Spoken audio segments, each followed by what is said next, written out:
relax lang tayo. So, medyo Taglish. Maybe I'll do a English version later on. I'll just translate whatever I'm saying. So, quick video. There's been rumors about Sony developing, so if you count PSP3, which would be on par with the power of the PS4. Kind of silly news, and I don't know. I guess PlayStation fans are excited that Sony is going back into the portable gaming market, which I don't believe for 1 second. They can't even afford to keep the PS5 afloat. I mean, PS5 is doing well, selling, but if you look at the games, they aren't making a lot of games. I mean, their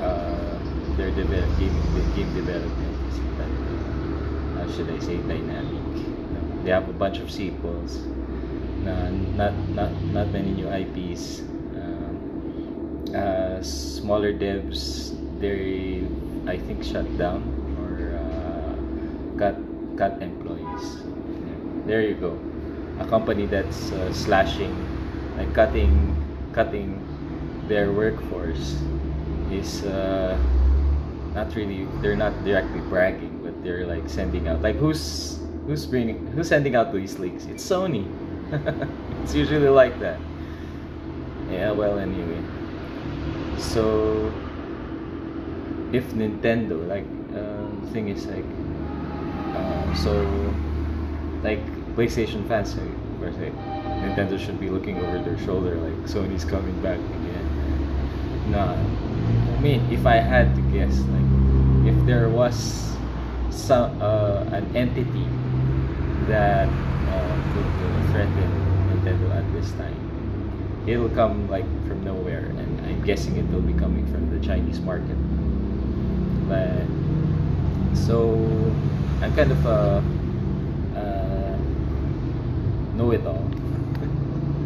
Yeah, I only apply that term to myself, and I read the stuff also about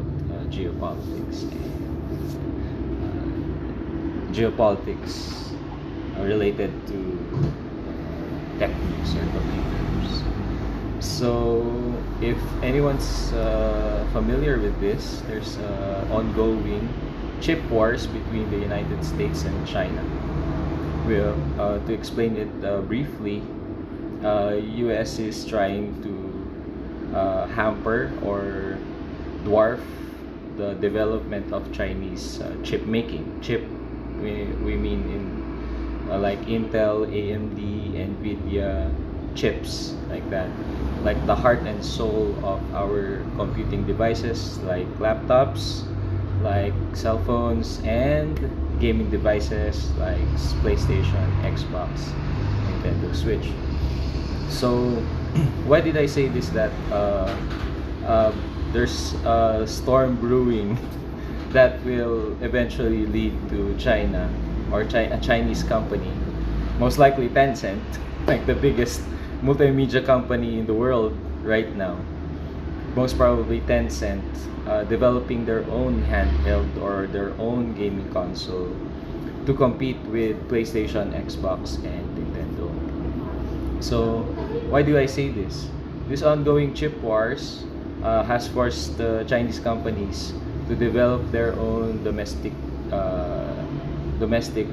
chips, meaning from the ground up.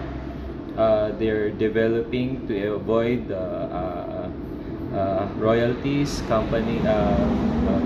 avoid trade embargoes, to avoid the bans, like that. So they have to develop it. So the story is Huawei's president or chairman directed the company engineers not to sleep, basically to work 24 hours shifts, to work not literally, I mean they work 24/7 to develop Huawei made products that will avoid or have not any kind of US technology in them. they were able to succeed in the Huawei Mate Pro 60, Huawei Mate Pro 60, I think. Mate 60, yeah. So, yeah. So slowly, these devices are coming out in the Chinese market, and as we see, they love to maximize what they have. So here is an announced Chinese made handheld using Intel, but later on they'll be because of these sanctions forced by the US government. They will be forced to use local chips, no? And once that happens, their local chips will become cheaper. And that's where the problem lies with Nintendo, which relies on hardware, old cheap hardware, and just repacks it in a shiny box. That's basically the business model of Nintendo ever since Nintendo Entertainment System, the Game Boy. I mean, the most successful products of Nintendo were those with older tech. NES, Nintendo Entertainment or Famicom, Game Boy, Wii, DS, DS, and now the Nintendo Switch. Now, Nintendo Switch hardware, the Tegra X1, was only 3 years old in 2017 when the Nintendo Switch was released or debuted. Yan. So now I've been thinking, like, if China will eventually flood the market. I was saying, these chip wars, China will use their industrial might. They might not be able to match the per transistor count, or in the smallest nanometer node of computer chips. But they will always have their industrial might and the ability to make things cheaper. And there lies the dilemma for Nintendo, which relies on cheap technology, which they put in a pot. What I'm saying is that later on, a Chinese company, I'm saying Tencent, will figure out, like, we have cheap chips that are almost on par with the latest technology in the United States. Why not make our own? We make, like, our BOE makes like the best and cheapest screens. Why don't we put those two things together, make our own hardware, and make it open source, something like that. Make it available, like almost like a Steam Deck, but thinner, cheaper, better battery, because they make the best batteries, they make the best screens. They're only catching up in computer chips. Once that happens, Nintendo's entire business model will start to crumble. Not in 2 years maybe, but somewhere down along the way. So I guess, I don't know what Nintendo has figured out, which might have been one of the cause of the delays of announcing the Switch 2 and the launch of the Switch 2, which was rumored to should have come out in this year, in 2020. So watch out. Maybe, I don't know.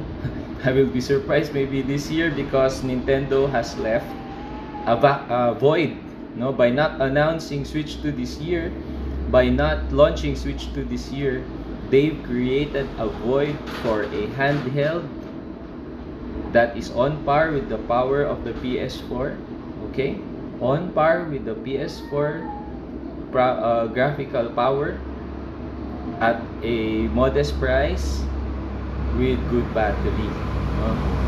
If they wait for next year or 2026, we don't know when Nintendo decides to release this handheld, they might have created like this void. Like, I have the business. If you're looking at, I have a food business. What you realize in business is that you cannot sleep, you cannot rest, because your competitors are always thinking of a way of how to beat you.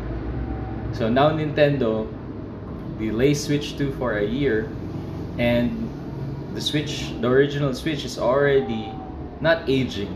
It is aged. It is a 10-year-old technology that is way past its prime, and now a lot of other vendors like Asus with the ROG Ally, like Lenovo with the Legion, are coming out with all of these handhelds, which I don't think will succeed. Coming out with it because they've seen the void. Even these rumors of a PSP3 are just are just signs that Nintendo has made the mistake of leaving this void, no, this year. Like if PSP3 came out this year and was priced like $400, no matter how much criticism I may have, or the fear that games won't come out from it, I might buy it because there's no Switch 2, right? Now China, they don't do this marketing gimmick. They just put out the hardware. They don't do the marketing gimmick and all of this. Wait for the launching of the which is the gaming industry loves to do. No, they don't do that. They just chuck out, like they just poop out these products like it's nothing. So like Nintendo might wake up like one morning this year and there's a Switch competitor in China with better hardware, which might be even cheaper, right? Because it's being partially funded by the government. Like companies there are partially funded by the government anyway, so they can put out these just to grab market share, and they're good at that. That's what they did with EVs, like to grab BYD, which makes electric vehicles. That's what I mean by EVs. Is just cutting prices just to take market share. And as a businessman, I know what that mindset is. Like the more customers that you have, like the more aftermarket stuff they're gonna buy from you, something like that, right? Or like they might upgrade, like they start with the $10,000 BYD Seagull, but after 5 years or after 3 years they decide to upgrade. They're gonna upgrade to a BYD, something like that. Like they're gonna have their swap-ins like that. So Nintendo needs to be fearing a Chinese company somewhere out there designing. Like it's not that difficult to design a handheld these days, right? It's just a tablet with controllers on the side. Like, and China will no doubt not be afraid of copying a design from Nintendo. So yeah, exactly, almost just past 10 minutes. Yeah, like and share, guys. Like and share. I'm back.